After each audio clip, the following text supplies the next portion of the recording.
なのこれ。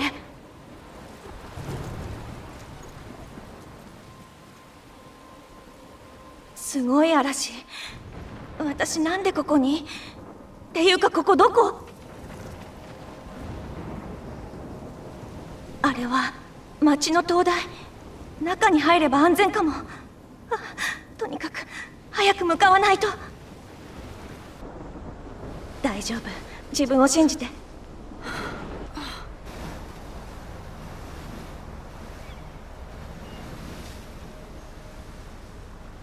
嘘でしょ。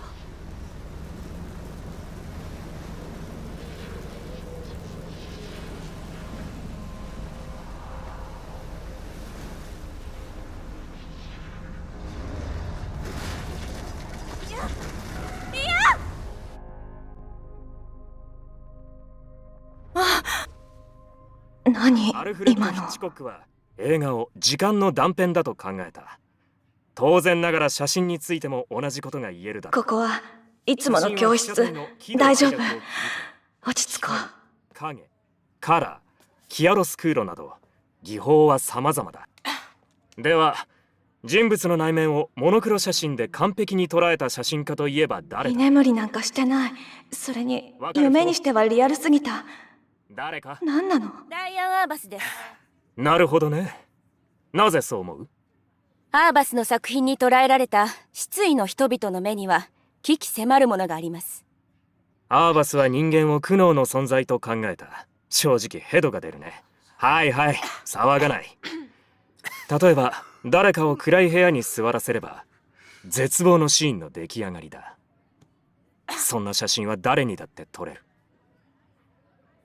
要は安直すぎるんだ。そう思わないか？逆にアーバスが被写体の最も美しい瞬間を捉えていたらどうだっただろう。あれだけのセンスの持ち主に別のアプローチだってできたはずだ。確かに私、アーバスはいいと思えません。それよりロバート・フランクとか。同感だね。戦後のアメリカを捉えたフランクの作品には貧しくても懸命に生きる人々の姿が浮き彫りになっている。それこそが真の美しさだ。フランクがケルアックにインスピレーションを与えたのもうなずける。二人とも50年代の偉大なアーティストだ。ケルアックの有名なバルコニーでのショットはみんな知っているね。都会で物思いにふける孤独な詩人の姿を見事に捉えた一枚だ。素晴らしいよ。さて、フランクと対照的なのがサルバドール・ダリのシュールレアリズムだ。コクトーと同様、ダリも多彩な人物だったが、彼の有名なセルフポートレートの数々は君たちがよく使うセンスのない言葉で言うところの自撮りだ。でもセルフポートレートの歴史は古い。自撮りだって立派な自己表現だ。言葉のチョイスはまあどうかと思うけどね。自撮りは現代特有のナルシシズムだと思っている人、批判は数百年前に向けるべきだ。さてと、そろそろ眠くなってきた人もいるかな。それじゃあ質問しよう。教科書を読んできた人は答えられるはずだぞ。セルフポートレートの誕生に貢献した正反法の名前は何でしょう？こんなダサくジェファソン先生には見せられないよ。クラスのみんなにも笑われる。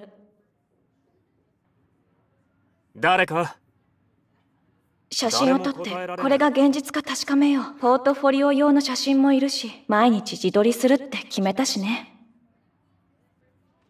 ペンケースいい加減に買い替えた方がいいかな。でもこのレトロな感じが気に入ってるんだよね。サボらずにちゃんと毎日書かなきゃな。誰かに読まれたらなんて思われるかな。教科書に書いてあったはずだ。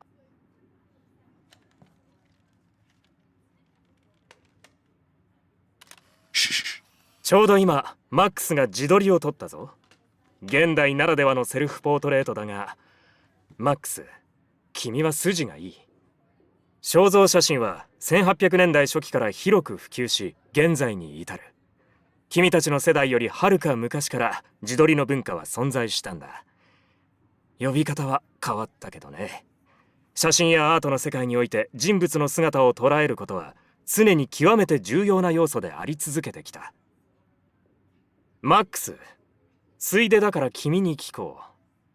世界で最初のセルフポートレートの誕生に大きく貢献した製版法は？私ですか？要は答えられないということか。誰か他に答えられる人は？フランスの画家ルイ・ダゲール発明のダゲレオタイプ。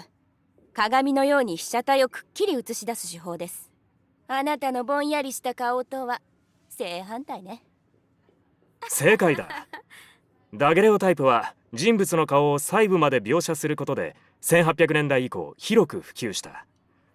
この技法で初のセルフポートレートを撮ったのがコーネリアスだ。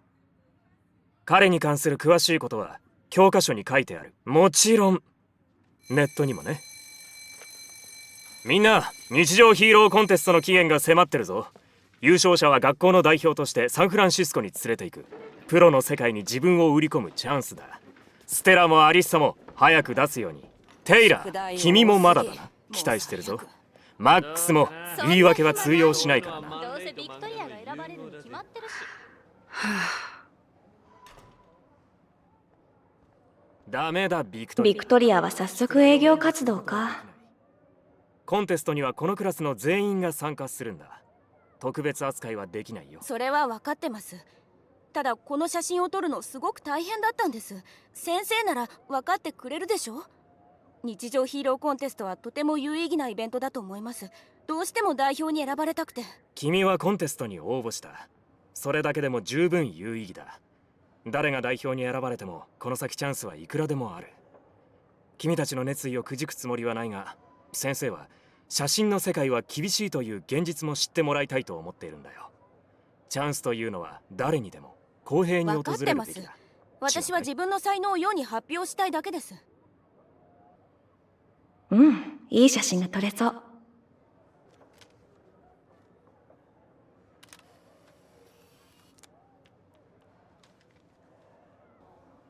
ビクトリアは何から何まで一番高くて最新のものを揃えてる。ビクトリアの持ち物は学校の備品より高性能だね。何もかも特別仕様。授業中にあんな嫌味言うなんて中学生レベルでしょ。みんな笑ってたな。すごい、カーボンファイバーの三脚だ。雲台にはパンロックもついてる。私本当に写真オタクだな。ジェファソン先生の作品を見てると私も頑張ろうって思えてくる。名機がこんなに揃ってる。すごい、超音波モーターレンズだ。ヴィンテージの距離計もある。いいな。ケイトは塞ぎ込んでるな。どうしたんだろう。ケイト。マックス、お疲れ。元気ないみたいだけど。うん、ちょっと悩み事。そっか。お茶でもしながら愚痴りたい？付き合うよ。そうしたいところだけど、宿題しないといけないから。うん、わかった。また今度ね。バイバイ。ビクトリアを見るといつも悪口言われてるような気がする。ジェファソン先生と話すときはいつもすごく緊張する。恥ずかしい。ジェファソン先生、今ちょっといいですか？邪魔よ、あっち行って。ビクトリア、口を慎みなさい。さて、ちゃんと提出する写真を用意してきてくれたんだろうね。でも先生、どうしても出さなきゃダメですか？マックス、自分でも分かってるだろ。君はまだ若いとか可能性は無限だとか、今さら年寄り臭い説教をくどくど聞かせるつもりはないが、時間を無駄にしちゃいけない。君には才能がある。君にしかない独自の視点で世界を切り取ろうとする情熱がある。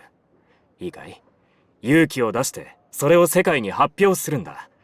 アマチュアからプロの卵へ一歩踏み出してごらん。